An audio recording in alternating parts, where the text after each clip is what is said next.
আর দেরি করবো না। জঙ্গল গা ছমছম করছে। আমি বাড়ি যাই, পুজো জোগাড় করে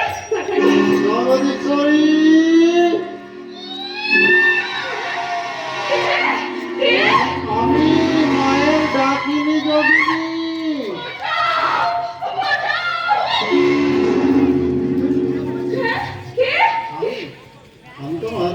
আমি তোমার শের। দুষ্ট তো পাখিটা প্রেমের গাছে বসে ভালোবাসার গান গায়, চোখে চোখে কথা বলে, মনে মনে এগিয়ে আসে, অথচ হাত বাড়ালে ফুরুত করে উড়ে পালায়। তাই ভাবলাম না না জগদীশ্বরী, ফুলের শেকল পরিয়ে সংসার মন্দিরে বন্দি করব। যোগী যোগী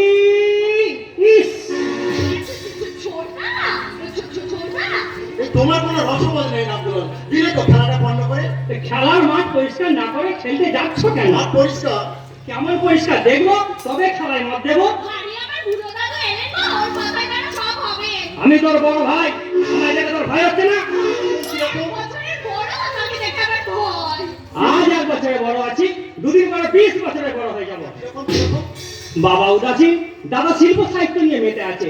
এখন যদি সংসারের হালটা আমি না ধরি তাহলে তলিয়ে যাবে। মাঝ দরিয়ায় পানসি খানি ঝড় তুফানে তলিয়ে যাবে। তুমি দেখি সেই জায়গার মতো কবি হয়ে যাবে। কবি না হলেও সবকিছু আমাকে সামলাতে হবে। বাবা চাকরির জন্য কলকাতায় গেছেন, তার পুজোটা আমাকে করতে হবে। মায়ের সংসারটা আমাকে দেখতে হবে। আমার এই 2 বোনের বিয়ের কথা আমাকেই ভাবতে হবে। বলো কি দাদা, তোমার তো দেখছি একেবারে এঁচড়ে পাকা অবস্থা। এঁচোড়া আজু গোসাই আর ভূষণ শর্মা যদি জানতে পারে আমাদের এক ঘরে করে ছাড়বে, সেটা ভেবে দেখেছো? এক ঘরে করার আগেই আমাদের 2 ঘরে বাজবে বিয়ের বাঁশি। সত্যি? হ্যাঁ সত্যি। তোমার বাবা মাকে বলে আমার বাবা মা জগদীশ্বরীকে আদর করে ঘরে তুলে। এদিকে তুমি, ওদিকে মায়ের টগর ফুলের ছেলে। ছোট বোন আর বড় দিদিকে শ্বশুর বাড়ি পাঠিয়ে আমি ওই বাউন বাসায় দুজনের মুখে চুলকানি আমি দেবই দেবো।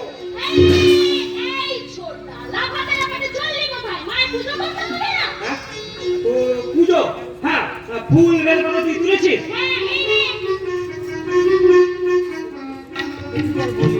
মাগো মঙ্গলময়ী, এই মুখপুরি দুদিকে তুমি যত তাড়াতাড়ি পারো বাপের ভিটে থেকে দূর করে দাও, দূর করে দাও। না না, আমি কাঁদবো না। তুই দেখিস তোদের বিদায় বেলায় আশীর্বাদের সময় আমি এক ফোঁটা চোখের জলও ফেলবো না।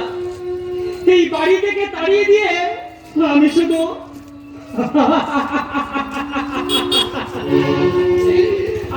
হাসবো আর হাসবো।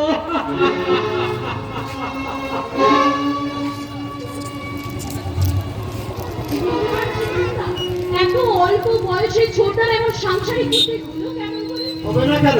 ওই যে শিক্ষিত সাধক কবি রামপ্রসাদের ছেলে, ও কি কখনো বোকা হয়? যাক, তুমি একা একা যেখানে সেখানে ঘুরে বেরিও না।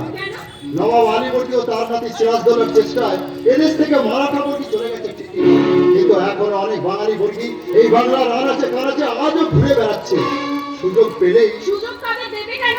বাঙালির বিরক্ত দিয়ে তোমরা তাদের হটিয়ে দিতে পারবে না? পারলেই হবে জগদীশ্বরী। বাবার ইচ্ছায় আমি অস্ত্রবিদ্যা শিখেছি, চাকরি পেয়েছি নবাব সরকারে।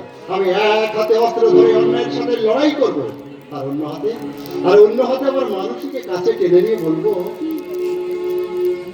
সুবহানাল্লাহ। প্রেম প্যার মোহব্বত। তুমি কি বাংলার মুরগি? তোমাকে আমি তোমাকে যাত্রাগঞ্জ নিয়ে যাবো পেয়ারি। জীবনাচলের ছেলে মিলন তোমার পেলে আমার বহুত ইনাম দেবে। আমি তো নিলামের সামনে খুঁজছে তোমার সাহিত্য। আমি যেতে থাকে তোমার গায়ে যে কাঁটার আঁচড় দিতে পারবে না। তুই জান নামে জান।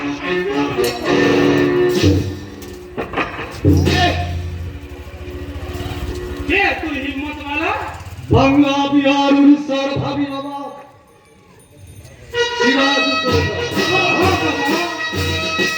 দাদু সাহেব আমাকে বাংলার মসনদ বাঁচাতে চায়। তাই মন শুনে দেবো